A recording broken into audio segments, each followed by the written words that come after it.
Good evening and welcome to the Select Board meeting. It's March 8th and a call to order and everybody's here. Thanks, guys. All right, can I have a motion to approve the minutes of February 8th? Oh.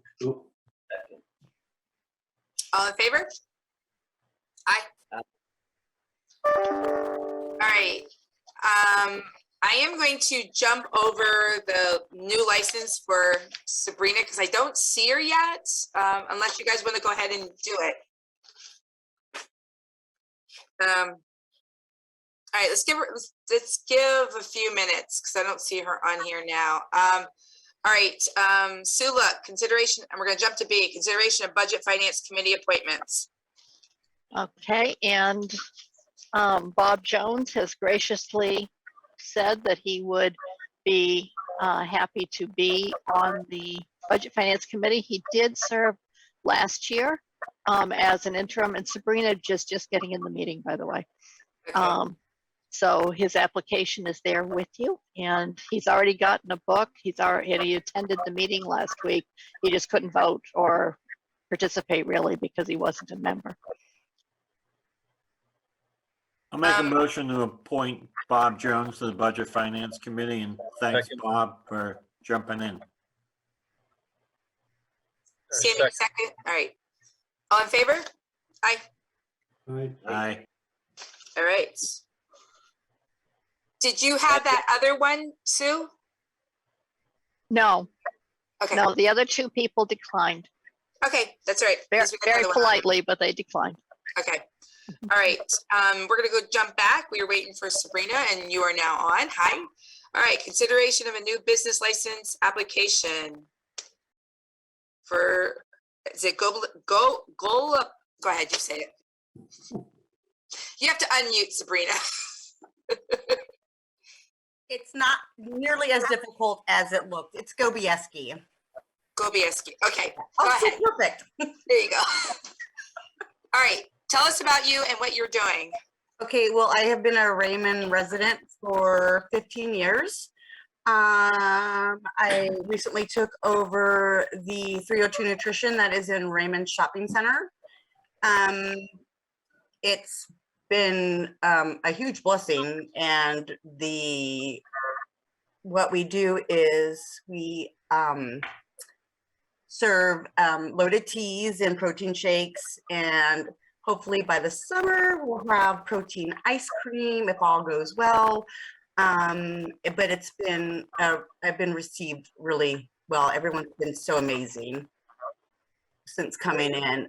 But I would just like to get everything, all my ducks in a row and get my insurance. I need for the insurance, I need to have the business license so they can have it on file and everything. So I'm just trying to get my ducks in a row, but I'm happy to answer any questions. Anybody have any questions? I have one for Wayne. How comes you had to put on her license? This is so minor. Licensing that nobody's allowed behind this door. You're gonna have to unmute. Sorry about that. Can you hear me now? Yeah. Okay. Yes, because of the travel distance from the front of her space to the very rear of the store, there's actually two different uses. There's the property owner, Trinity Properties has their storage and maintenance area, and then the front part is 302 Nutrition. So they need to post that that's a restricted area so that if an occupant was in the sales area and went that way, they would know that they're not supposed to go through that door. Okay, I just saw that was kind of strange. So who is Trinity? So is it two businesses then in that same space? Yes, yeah. Most of that other space is, like I said, storage and maintenance for the whole shopping center complex. Okay. Nope, I didn't know that. Okay. Because I saw that and I thought that was kind of weird, but because I haven't seen it on any other application. So, all right. Any more questions? Can I have a motion? I'll make a motion to grant the license. Second. All in favor? Aye. All right. All right. Teresa, Yes. did you note that I recommended that it was conditional based on those two conditions that were in my final report? Do you know And what? those- Yes. Wait, hold on a second. I did see the conditional, but I thought a new one came in. It did, but there were still two items that still should be addressed by the property owner. All right. I'll make So, a motion to amend my thank you. motion to include that the deficiencies be corrected and the license be granted. Second. All right. Any other comments? So that's good, Wayne, right there then? All right. All in favor? All right. Congratulations and welcome to town. Yes, Yeah, good luck. thank you. I look forward to it. I really do. I appreciate it. Yeah, those loaded. They keep me up through the afternoon, which is good. So I haven't been down to yours yet with you being the new owner. So I'll have to come down. So welcome. Absolutely. Thank you so much. Sabrina, since this is a Zoom meeting, what I'll do is I'll put the business license out by the back door, and after I have enough signatures from the select board, I'll give you a call and you can come in and get a copy. Perfect. Thank you so much. You're welcome.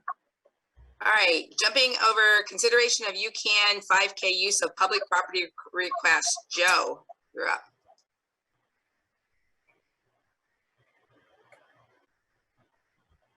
Yes, I'm here on behalf of Tony Mai. He's the race director who's putting on UCAN 5K. He couldn't be here at the time, but he did submit his public property use agreement with all the information on the event, which will be June 26th. So upon approval, he will get the his insurance. It was non-refundable, so he didn't want to get it before it was approved by the select board. Any questions for Joe? Nope. Can I get a motion? Move to approve the public property use application for the UCAN 5K. Second. Second. All in favor? All right. Thanks, Joe. Thank you, guys. Hey, Joe, good job on your first winter carnival too. I heard a Oh, lot of thank you. positive things. It was fantastic. It exceeded the amount of participants we thought, so it was a huge success. Do it Good. again next year. Great job with the rec program. Thank you. High five. Good job. right. Not an easy task. Good job. All right, discussion of possible reevaluation. Kurt. Hi, Kurt. Hello, how's everybody doing? Good. Can you guys hear me okay? Yeah. Okay. So, yeah, I wanted to start some preliminary discussions with the board about where we're at with our assessments and some probable outlooks for a revaluation. I don't know if you folks had a chance to read over the memo that I had written. I'll just go over a couple of the kind of high points, and then we can kind of just see what the board is thinking. The last revaluation that the town had was in 2005, and that was sort of in the middle of the kind of last big real estate boom that we had prior to the one that we're in right now. So it's been 17 years since the last revaluation. It's hard to believe that it could possibly be that long ago, but it has been that quite a long time. I don't know if I can screen share, Sue, but I've got that chart that I put in my memo that I could elaborate a little bit more on if that's something that you can let me give it a try. I have it set so you try should it? be able to. Okay, let's see. Host disabled participant screen sharing. No, I've got it enabled for one participant. I can try it for multiple. Maybe that will make a difference. Can you do it now? Oh, there we go. Okay, perfect. See how this works.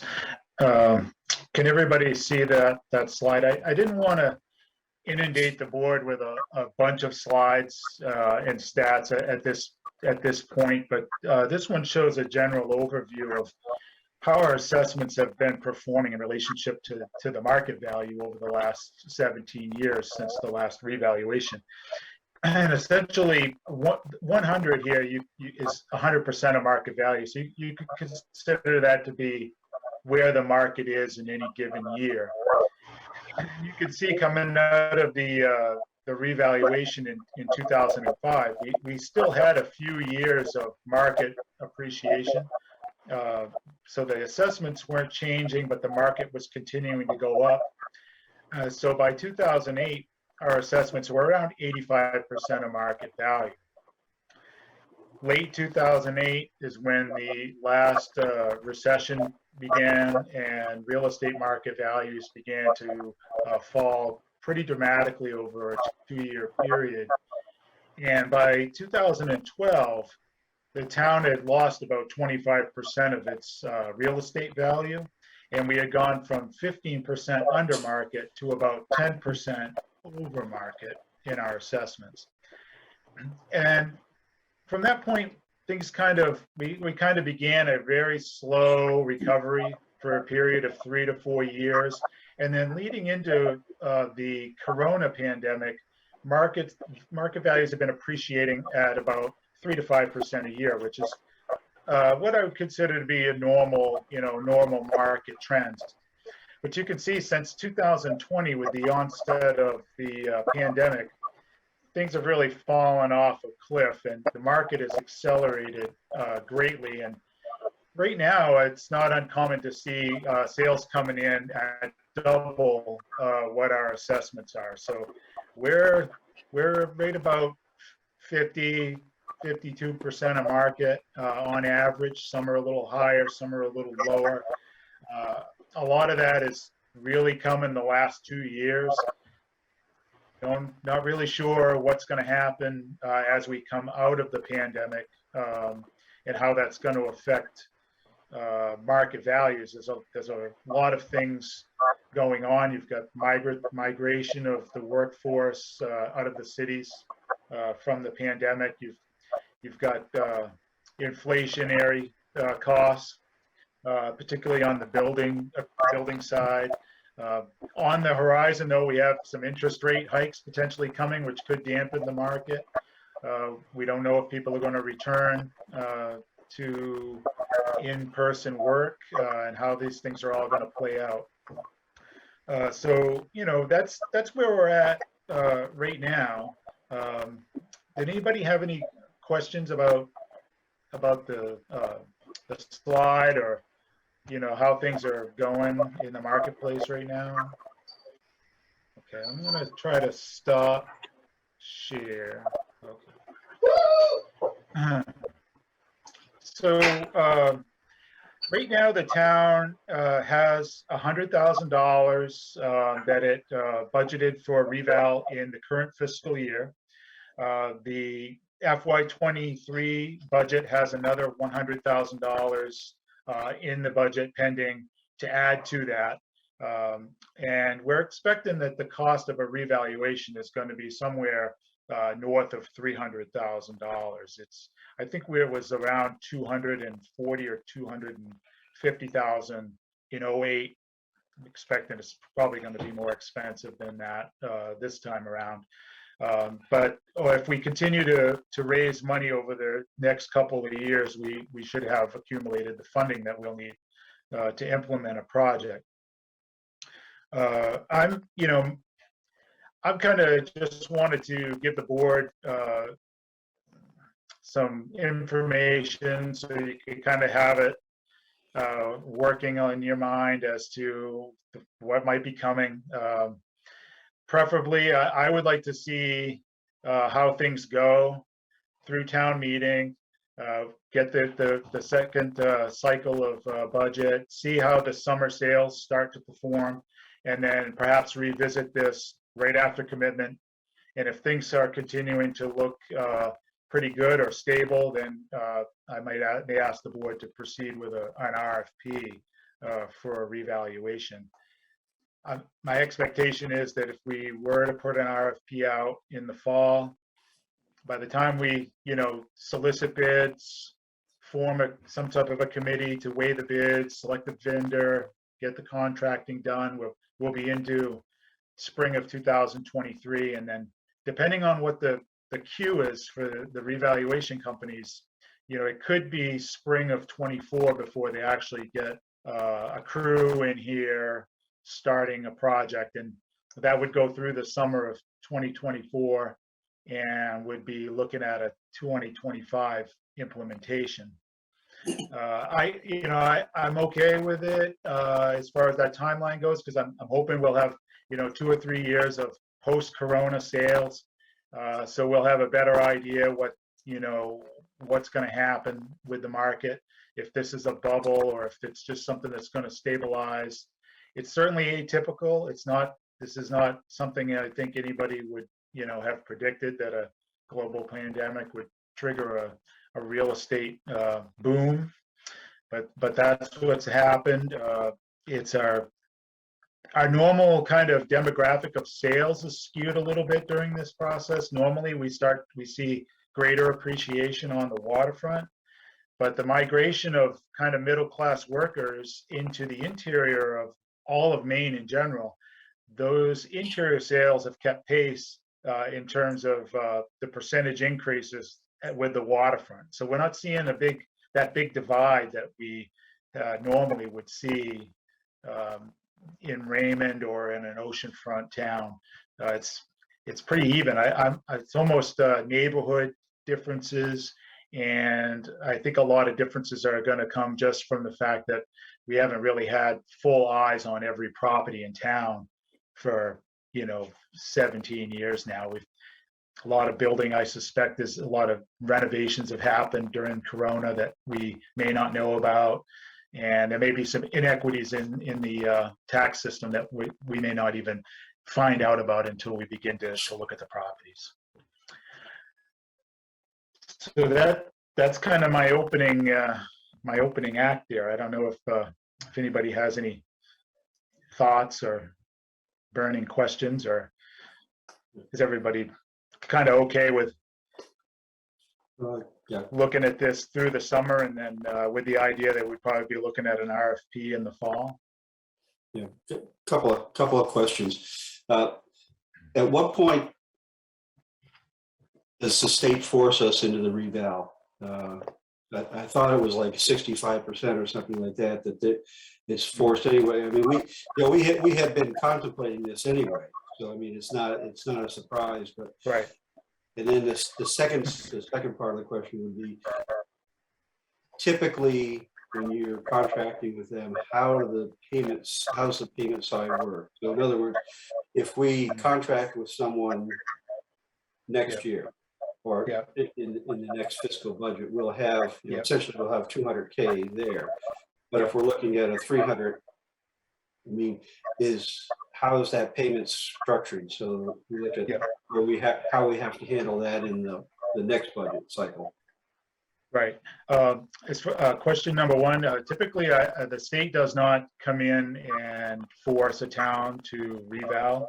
There are statutory thresholds. It's 70% of market value, or an equity score which is over 20. Right now, I'd say we're just inside the 20. Our equity is probably fair. We're definitely lower than 70%.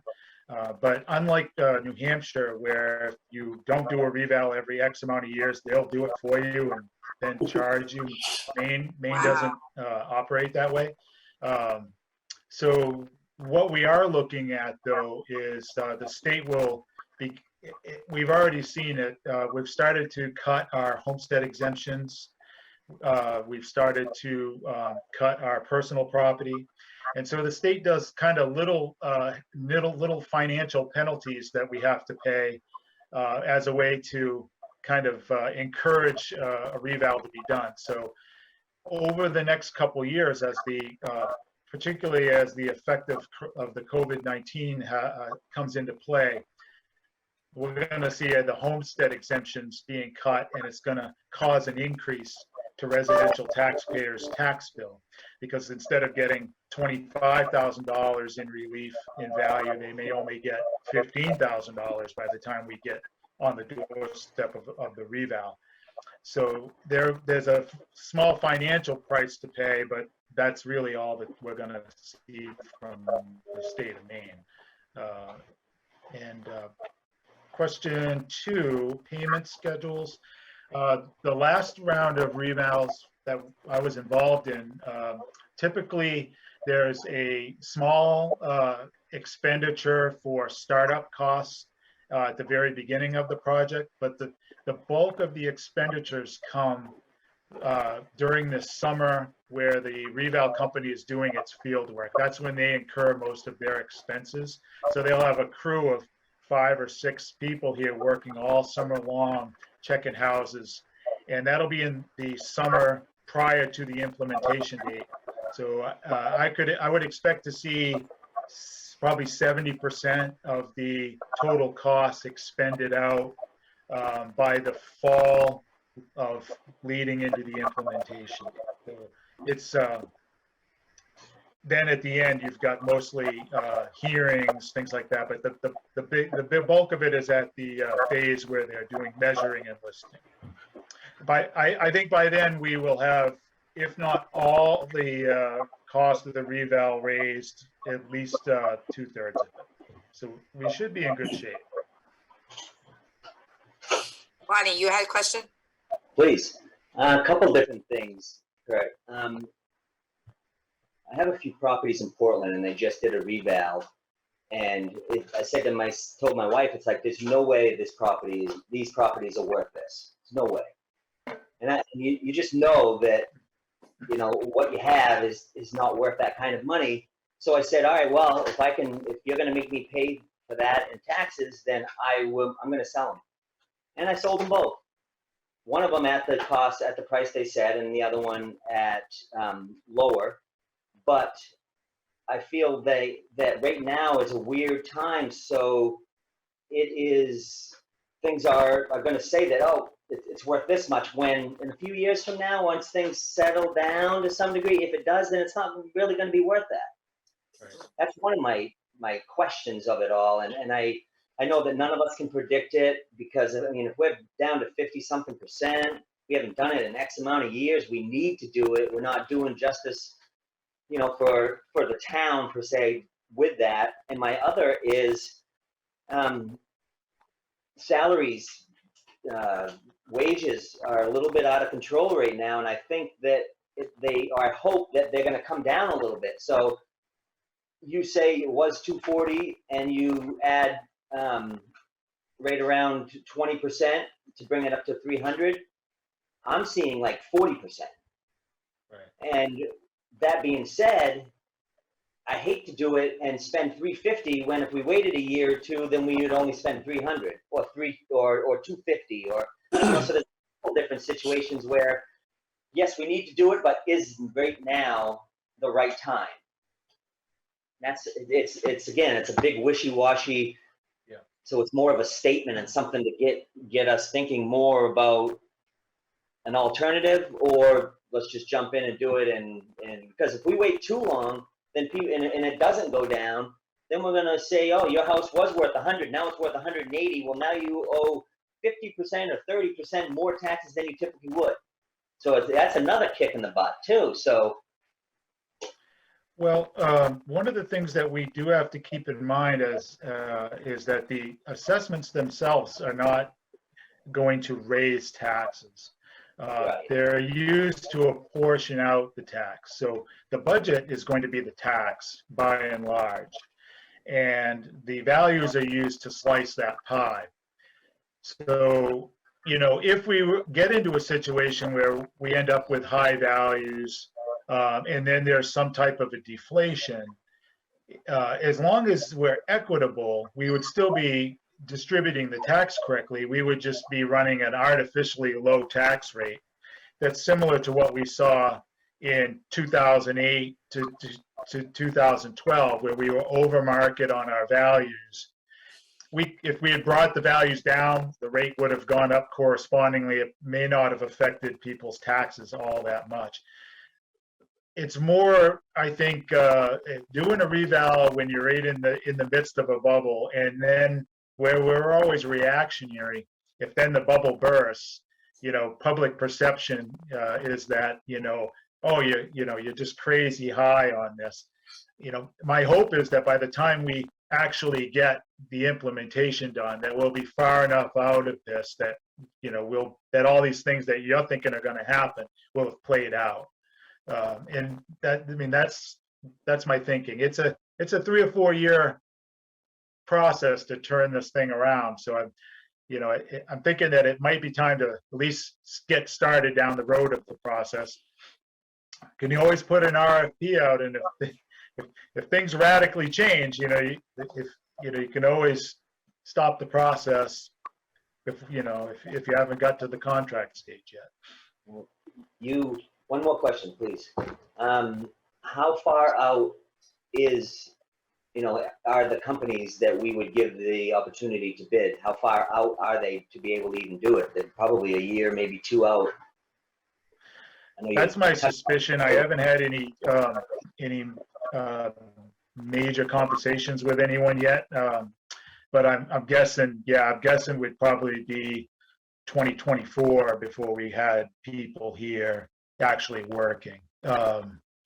And one of the benefits of doing this at a period when things are starting to cool down a little bit is that when you have a revaluation company that's got a lot of work going on, sometimes they're bringing in people working on their staff that they might not otherwise have on their staff.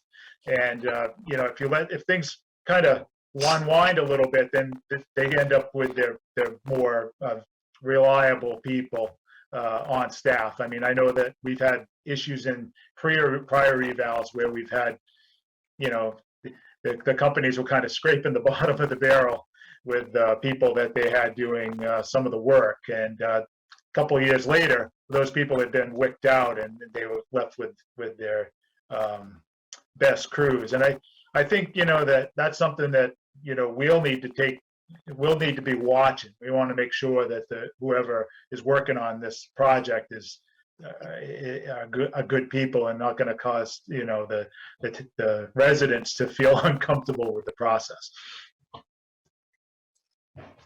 Hi, Joe. Thank you, sir.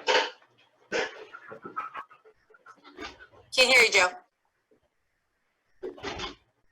I like the time frame we're on as far as doing the reval. Give it a couple of years because this thing's going to turn around. I have a feeling we're going to go right back to where we were when we did the last reval.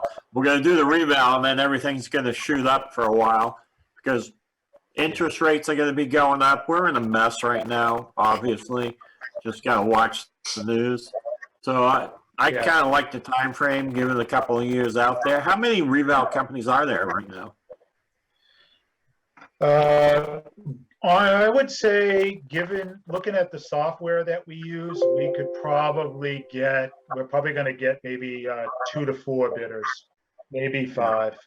There's not that many companies that are probably qualified to use the system that we have. You mean Vision Technology? That one? Right. Yeah. I mean, you're going to have Vision. You're going to have a couple of offshoot companies that people that used to work for Vision that have started on their own. You're probably going to have.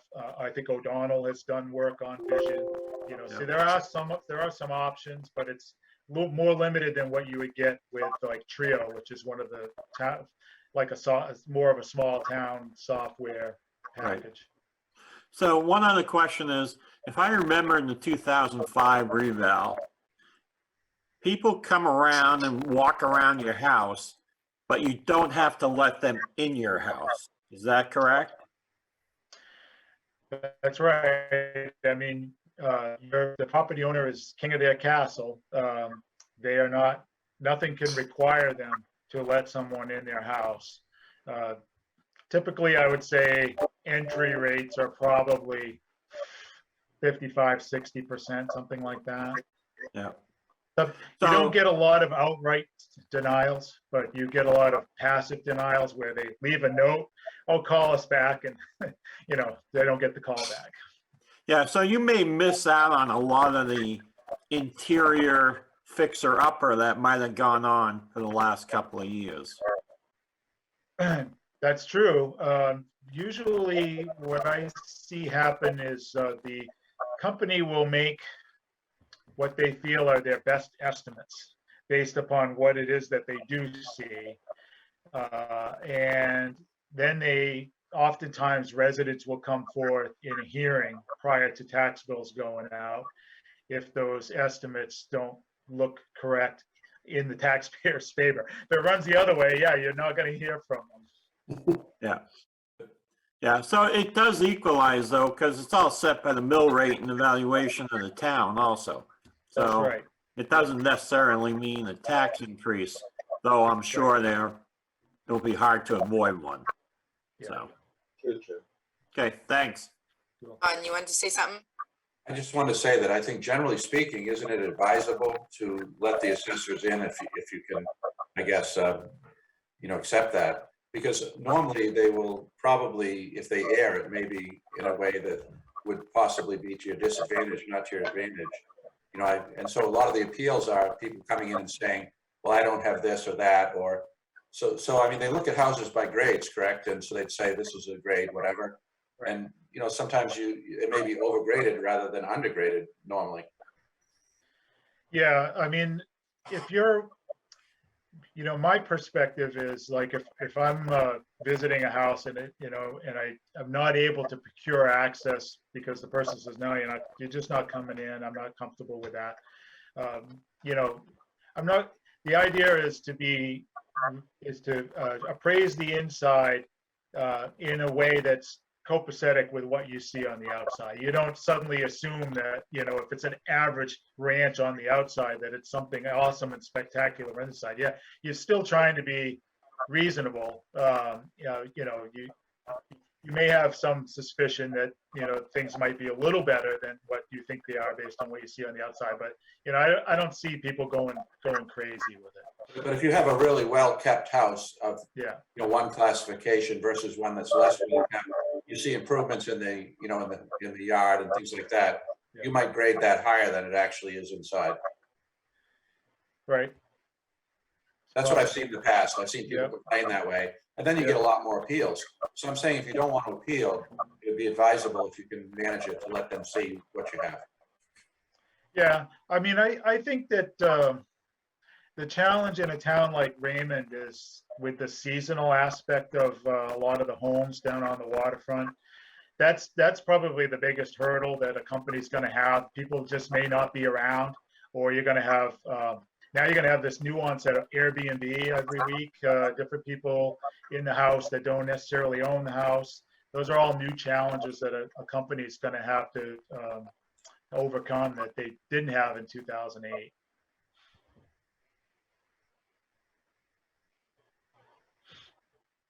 All right. All right. Anything else for Kurt? We're going to talk about the TIF, right, Kurt? Yep. Yes, TIF, yeah. Consideration of utilizing legal services for TIF district analysis and recommendations. Go ahead, Kurt, again. Okay. So the town has one tax increment financing district that it designated in the late 90s. And it was centered around the natural gas pipeline that came into the town around that time, but it also includes the oil pipeline and a corridor of properties along Route 302 that pretty much ends at where Main Avenue is by Mexicali Blues and Canal Street. So it's not a very large district. If you look at the development program that was in the memo from the 90s, I think the town at the time of the inception they were thinking this thing was going to generate $80,000 or $90,000 a year. But with the increasing captured value particularly from the last reval, the town generates about $225,000 to $250,000 a year that is designated for economic development spending in the district, primarily in the district. You have some outside things that are allowed, but it's primarily like things that are happening within the district. It's an economic tool. The benefit is that you get some shelter from your state valuation. So you, in theory, you get a little more rev sharing, a little more school aid, although Raymond, I don't think gets anything really for school aid, so it's not helping much there. Oh, I thought Sue was talking to me. So in principle, we're kind of limited to what we can spend the money on. It has to be things that are in the development program and eligible by statute.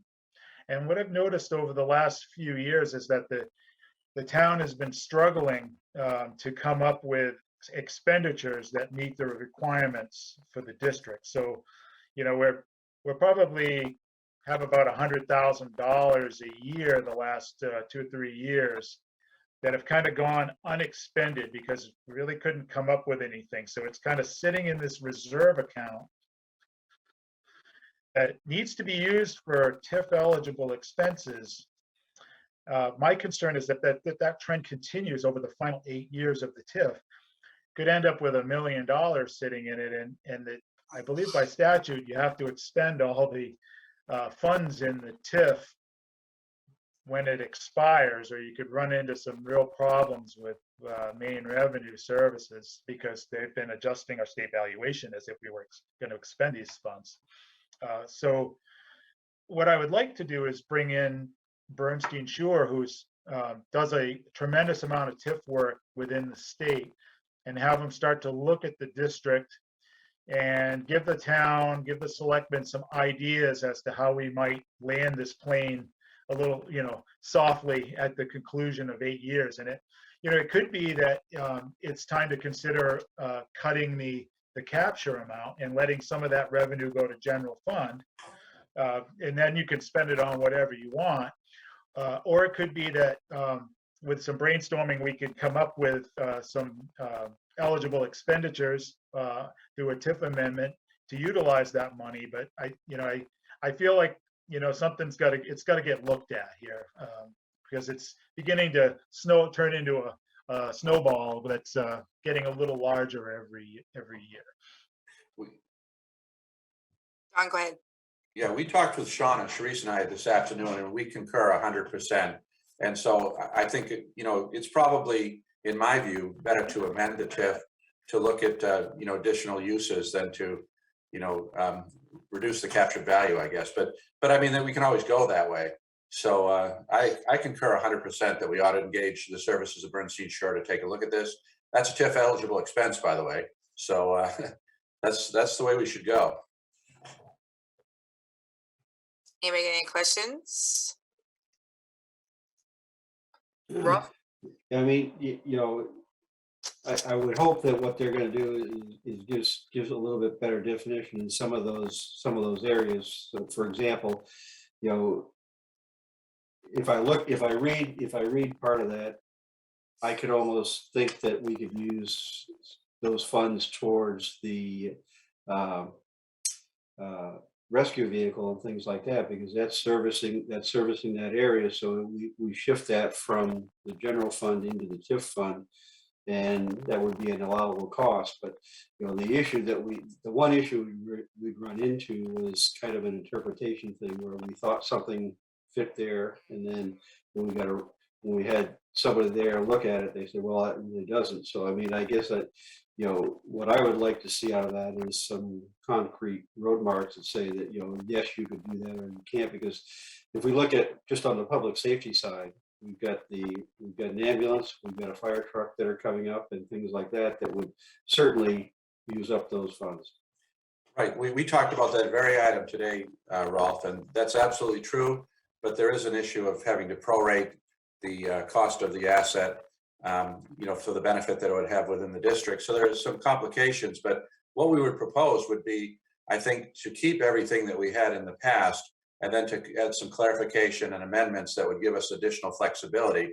And then we could, as Kurt says, land the plane, softly, and we'd have more options and more clarity over what we could exactly spend these funds on. And, but absolutely what you're saying is what we talked about today. And so we have basically a soup to nuts TIF, a very comprehensive TIF, but so keep all that, add some additional potential uses, and I would say let's expend the money in the TIF for the economic development benefit of the town, not reduce the captured value. I mean, I guess then the other question to, kind of put on the table at some point is, does it make sense to look forward to, when that one expires, to look at a follow-on TIF? And, because if we're looking at overall town growth and things like that, and rec things and are the things that we can do there to help capture that and make that a little less painful. Well, I think if we're going to have her do an analysis of the TIF, I think that's also a good idea. Maybe we should have her take a look at where we go from there, whether it does make sense to, do another TIF or not. And, I'm not the expert. I don't think anybody in the town office is an expert on the TIF development process. I think Kurt's probably as close as anyone we have, and he's very knowledgeable. But it's really Shauna and Bernstein that would tell us, what the opportunities are and drawbacks and what's allowable, what's not allowable with respect to amendments and so forth. So I think it's time to have them do this analysis. They did the original plan. Paul Frisco, I think, did the original plan for the town. So I think that's really the option. Yeah, I will say too that I've worked with Bernstein Shore on several TIFs in Gardner and TIF amendments, and they're completely tied in with DECD in the fact that they know our job is going to be to come up with ideas, and they're going to be, she's going to know what they will allow and what they will not allow.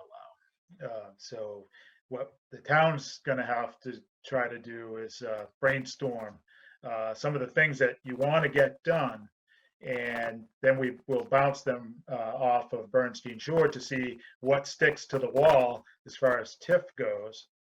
And ultimately, if it requires an amendment, it would probably require some type of a town meeting prior to early March. Usually all these DECD submissions happen before March 1st of any given year, and then they have a end of March approval. So that kind of gives us through the summer and fall to kind of get our hands around this problem and come up with some solutions that will work for the town. Right, and we talked about that today too, and we were very concerned at first about what we've already allocated, but in talking to Shauna and looking at the proration of some of the things that we're contemplating, we're going to be okay this year, but we do need to do that amendment for next year. Go ahead, Joe. I think it's a good investment, whatever it costs us. If we're going to save ourselves, hundreds of thousands of dollars down the road, I think it makes sense to move forward and hire Bernstein Shore and explore TIF opportunities. So I'll make a motion to move forward and hire Bernstein Shore. Okay, second. Second. Any discussion? All in favor? All right. So, Kurt, do you need us to come up with ideas, or will she give the ideas? Oh, Well, both, yeah. I mean, I don't think the town has any economic development committee in place that I'm aware of. So I would say anything that anyone either on the board or at the town office can think of can go into the till. And then we can start picked out. Yeah, we'll compile them and say, oh, will this work? Will this work? And yeah, we'll just have. So I would say if you got stuff out there that, a big thing with me, Rolf, was one of the ideas I thought was maybe pertaining to rec, we could, bring Tasseltop into the district because it's tax exempt, it wouldn't affect the OAV. But Shauna said that, we probably can't get rec activities to fly because right now the state wasn't viewing that as economic development. But there might be a way that we can sell that, say, hey, this is, we're a tourism town, it is to us. So that's something that maybe we need to try to see if Shauna can convince DECD that those types of expenditures qualify. So why don't, I would why also, don't- I would also look at, look at the spirit of it. You've got on the public works side, not the public safety side, but the public works side, you've got, I think, economic development comes from having good roads and things like that. So, I mean, if you look at how do you support that, because we know we've got some building work to do there. It can't be used for town hall, but can it be used for a public works building and things like that. so why don't we come back to the April meeting and then have you guys have everybody think about it, and we can kind of have like a mini workshop or whatever on this for April to come up with some ideas to throw in there. You guys good with that? Good idea. Yeah. Good idea. Okay. All right, we'll put that on the April then. All right, we'll come back with some ideas, Kurt. Yeah, okay. All right, Sue, put that in the queue. All right, consideration of transitioning to Cumberland County's new fiscal year plan. Sharice, yeah, I got one of those letters too. So yeah, I'm glad you got one too. Hi there. Good evening. Yes, we get a letter. Well, I guess it had actually come out a couple years ago, and then the county decided to delay the implementation of a 6-month transitional budget. So they're on the same fiscal year as pretty much everybody else in the state as well. But because of the pandemic and whatnot, didn't feel it was the appropriate time, so they tabled that or postponed it until now. We have a letter dated January of 2022. I was trying to find the statute that allows municipalities to be able to spread that over a 5-year term maximum.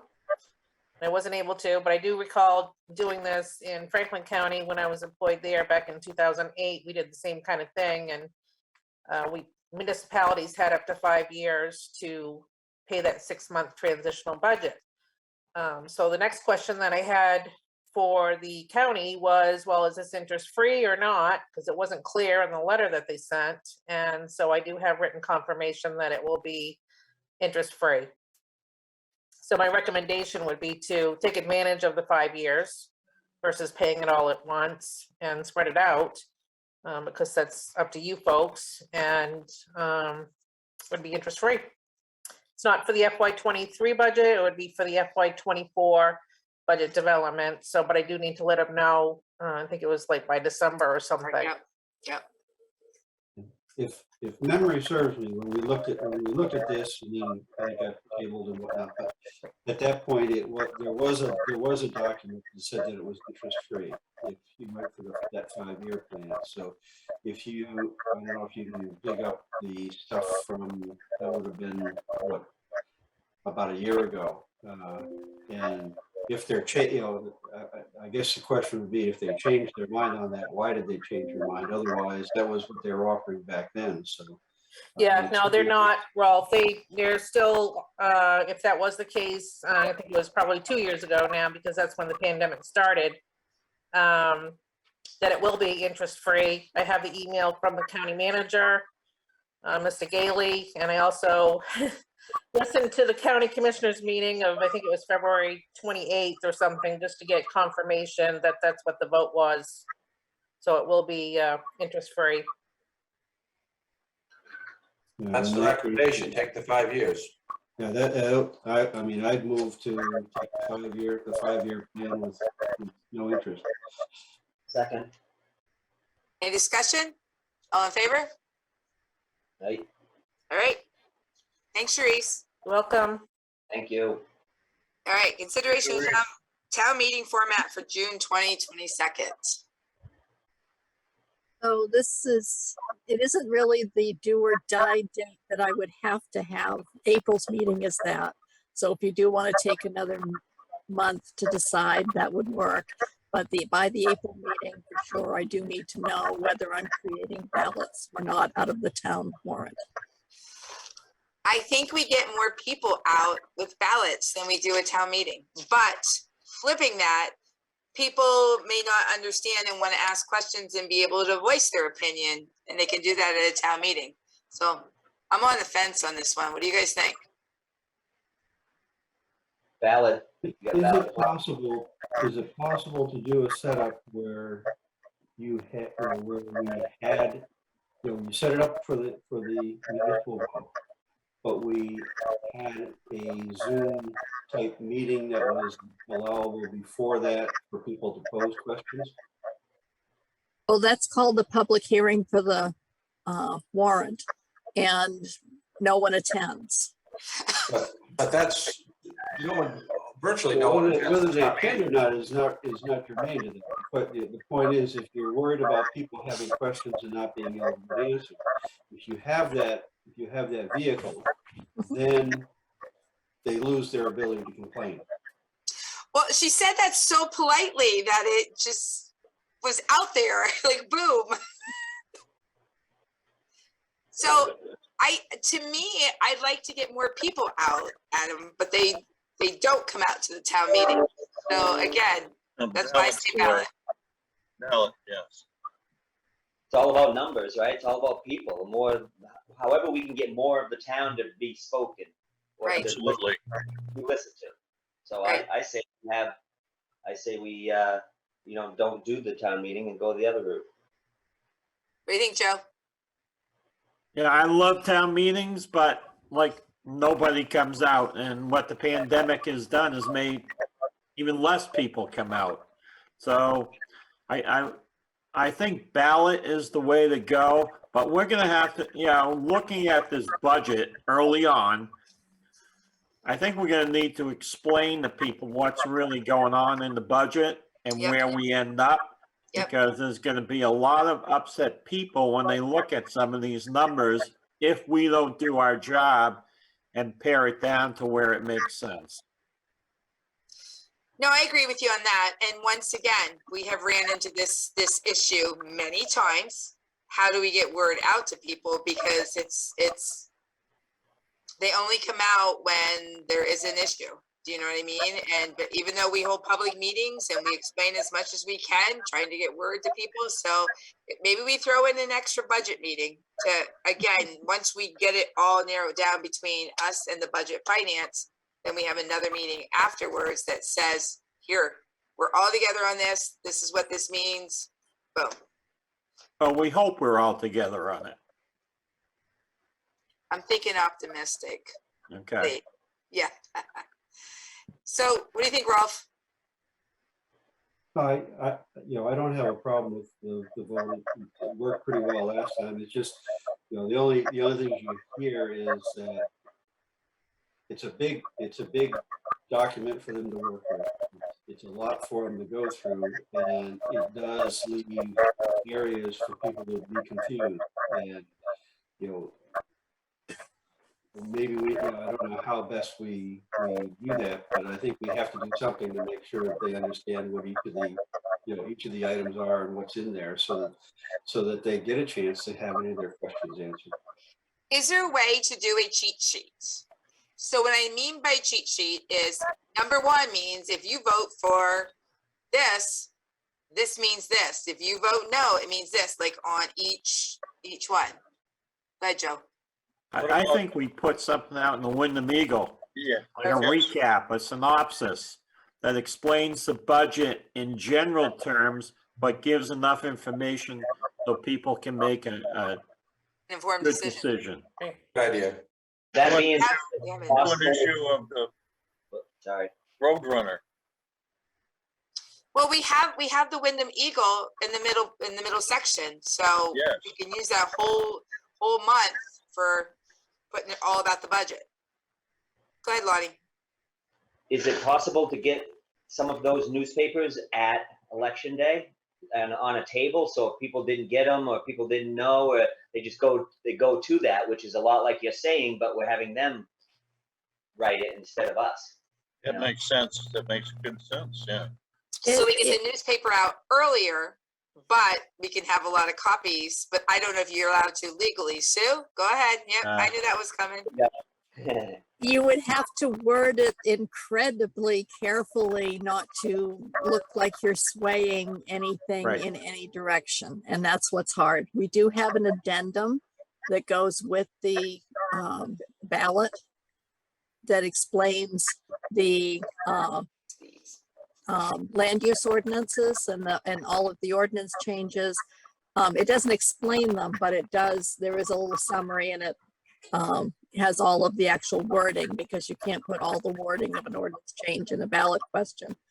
And then there's also a few of the warrant articles where we have lists of provider agencies or something that's a part that we consider in the warrant a part of the warrant, but it isn't a part of the ballot question.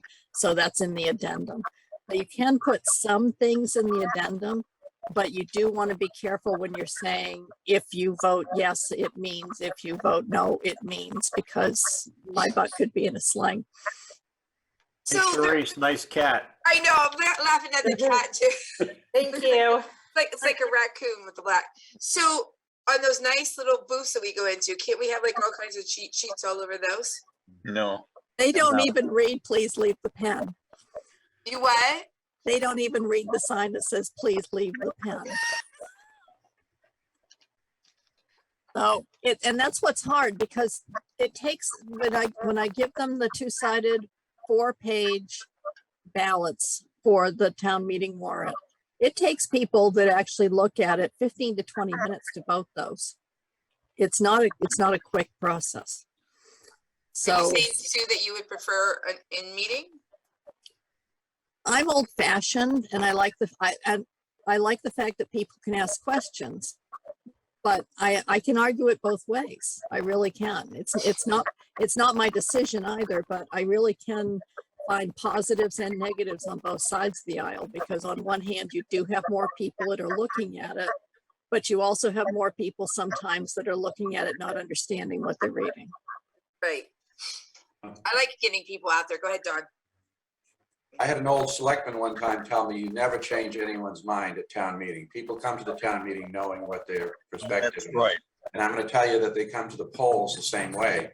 They will have gotten this material in the Roadrunner. It's right front and center. It comes to every postal customer. I mean, if you want to and try to word it in such a esoteric way that you could give it away at the polls, fine. But I'm going to guess very few people will take the opportunity to do that. The people who are coming to vote know how they want to vote. The people who aren't voting and apathetic, that's another story. You're not going to get them to vote, no matter what you do.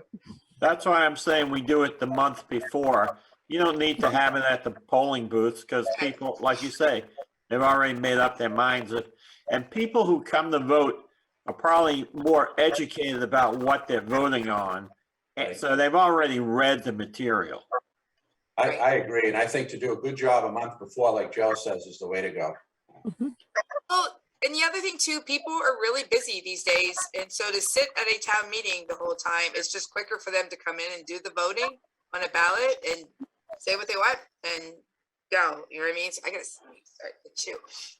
So, all right. Do you guys want to make a motion, or what do you want to do? Yeah, let's hear it, Joe. Great idea. I'll make a motion that we vote by ballot this year and not have a town meeting. Okay. All right, any discussion? All in favor? Aye. Aye. All right, Point of clarification, Teresa, would there still be a public hearing in regards to the budget, explaining the budget? There would, Yes, right? yes. yes, I thought- well, yeah.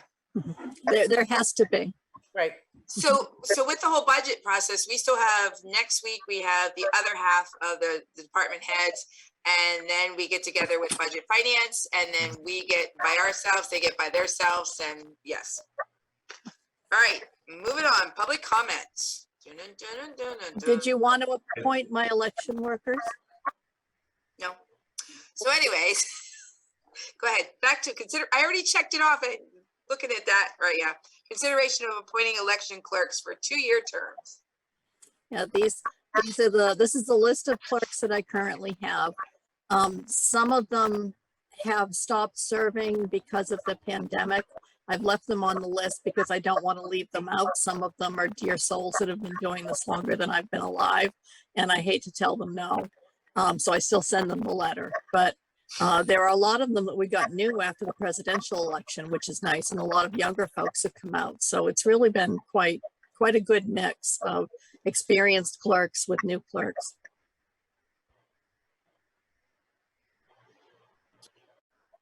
How's your balance between the parties? It depends Looking on at the list, it seems a little lopsided to me, but It is, and that's because some people got upset with some of the leadership and changed party last year or the year before. That's part of it. And the other is some of the folks that have left have been in one party. I've had some people move and a few people that have really can't do it any longer physically. With the leadership, like the president leadership? Possibly. But it really but it depends on the election as to which party vote comes out first to say pick me, I want to come, and depends on who's running. So for the gubernatorial, I'm not quite sure which party is more likely to say I want to come out. The presidential's always, it's easier to get people to work it. I usually get more people for the presidential. but we are balanced during the counting of the ballots. At all times in the polls, we are balanced. Okay. Yeah. I keep it even more stringently balanced than the Secretary of State's office tells me I have to.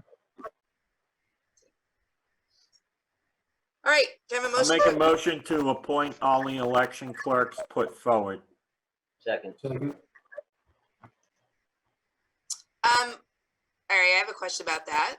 What if she gets some new ones in? If I get new ones in the meantime, then I have to appoint them for each election. Okay, all right. All right, all in favor? Raise your hand. All right. Did I miss anything else? No. All right, now public comment. Dun, dun, dun, dun, dun, dun, dun, dun, dun. Nope, no public comment. Selectmen comment. I ain't saying anything. I've talked all night. So anybody else have anything to say? What, Lonnie? You don't have anything, T? Nothing. I know. Crazy. Sue. Miss has something. I just remembered a question was asked of me earlier when our nomination papers due back, and this is kind of a small commercial for nomination papers if anyone would like to run for office, but the papers are available now and they're due back on April 15th. What do you have open? We have 2 seats for Select Board, 2 seats for the school board, and I think it was 3 for budget finance. I should have kept that open. Oh, it is open. Let me double check and make sure they're not. Yes. 3 seats for, no, it is 3 seats for budget finance, yes. And 2 seats for school board. Great. Has there been any papers pulled? Only one for one of the seats for school board so far. Today was the first day. And someone Did you came say in. 3 seats for school board? 2 seats for school board. 2. I'm sorry, 2. 3 for budget finance and 2 for school. Okay. Who's Yeah. seats on the select board? Teresa and Ralph. Yep. And there's 2 seats for the RSU Board of Directors because last year you appointed Mike and Mike Shar. McClellan and Shar Jewell. And that was only an appointment to the end of this year. So they Are both those have to both run. 2-year terms? One is for 1 year, one is for 3. Okay. And I think they're drawing straws to see which one wants to run for which, is I believe what I heard them say. That's funny. All right, town managers report and communications. Okay, I'm gonna start with a round robin again of dates. and times, and then I have a little update on broadband. But so confirmed dates for upcoming regular meetings, April 19th and May 10th. Everybody good there? Yeah. Okay, so we're into the reminder of the upcoming budget schedule. It's left. March 15th is the second department head review at 6:30. March 31st is the budget workshop. Also, I guess these are pretty much all at 6:30. April 4th is the selectmen's meeting review and approval, warrant review and approval related to the budget. April 12th is the budget finance committee article recommendations. April 19th is the select board final warrant approval. And now we know that town meeting will be by secret ballot on June 14th at 7 a.m. to 8 p.m. Right, Sue? So anyway, as far as, did you have a hand up there? I thought I saw something, no? Okay, so on the broadband update, we have what's called a CoLab update. And CoLab is the Cumberland Oxford Lakes Area Broadband Initiative. This is something that GPCOG put together. Now, we're not members of GPCOG, but we are members of CoLab. And Kevin has been attending on behalf of the town, and also Melissa, our new administrative assistant, who has a background with Time Warner Spectrum. And I've been involved as well. So what they're doing now is they're having meetings with various providers and learning about their interest, what offerings they might have, talking about the various technologies that could be put into play. And then at some point, they'll be issuing an RFP, which I understand will be customizable by town.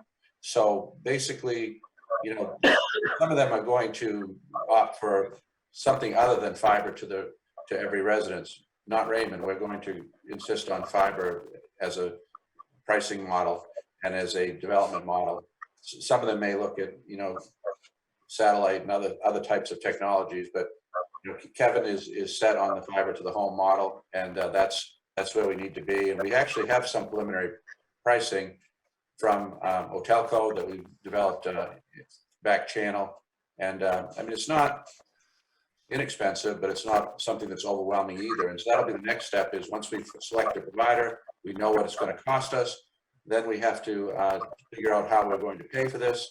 So hopefully it's going to be a combination of private sector investment, state, you know, support, probably mostly via federal resources.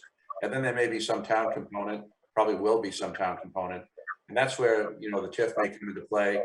And so that's pretty much where it's at. It's still, you know, a little murky out there, but it's getting clearer all the time. And we want to be well positioned as a region, the Cumberland and Oxford regions, I guess, to be ready when hopefully the funding does come soon. And we'll have our preferences made as to what we want for technology by town. We'll have pricing models, and we'll have a provider that's ready to go, hopefully. So that's where it's at. Any questions on that? No? Before we go into executive session, a lot of phishing on emails is going around right now. Melissa McConkey sent me one today from my home email, which is really bizarre, to her at the town office. Dawn has sent me two, but not really Dawn. So careful the emails that you guys open up, because Yeah, I received one from you, Teresa. Yeah, I got one from you too, Teresa. Are you serious? From the home one or from the? Yeah, it said you were desperate for money or something like that, or, yeah. Yeah, this one is saying on a certain gift card to purchase. Yeah, I forwarded you. So the I one that thought it was- might be true, but yeah, Yeah, got to GoFundMe. I saw it. Yeah. Want the new book? So be careful. I am not. I don't know, with these new oil bills, I might be sending these out for gift cards for oil companies, but yeah. Kevin No. will tell you that, you know, our filters, we pick up tens of thousands of these things. And so it's really the Wild West out there, for sure. But this latest bunch is closer to looking like it's legit than a lot Yeah. of them that I've seen. That's true. That's true. And Well, because Don will send me, he'll send me one, and he'll say, here, check this out. This is of interest to you. And I'm thinking, okay, it might be something we were just talking about. But you will never see on my emails best regards, ever, ever. So if you see best regards, or Rolf is truly something like whatever, sincerely, I'm like, yeah, that ain't Rolf, you know? So yeah. So no, Rolf is like, yeah. So, all right. Be careful. Can I have a Be careful. motion? What? Yeah, really. Can I have a motion to go in executive session? I'll make a motion to go into executive session under Title I MRSA subsection 405 6F No, to speak about a property tax abatement. Yes, Sue? no, go ahead. I'm sorry. Oh, sorry. And Second. 36 MRSA, section 841 2E. Can I have a second? Second. All right, all in favor?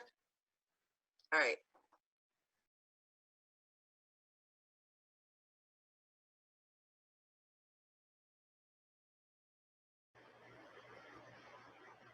I'll make a motion to come out of executive session. Second, mute. There you go. All right, all in favor? All right, can I I'll have a make a motion? motion to reconsider our action when we granted the property tax abatement. Second, Any questions?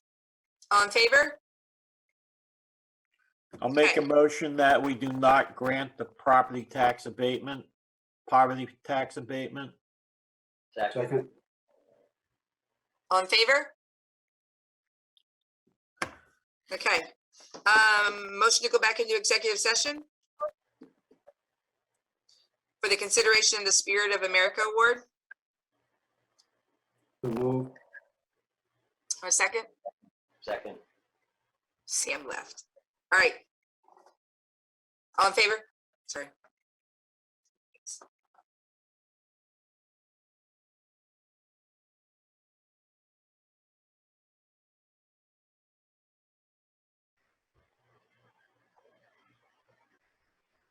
All right.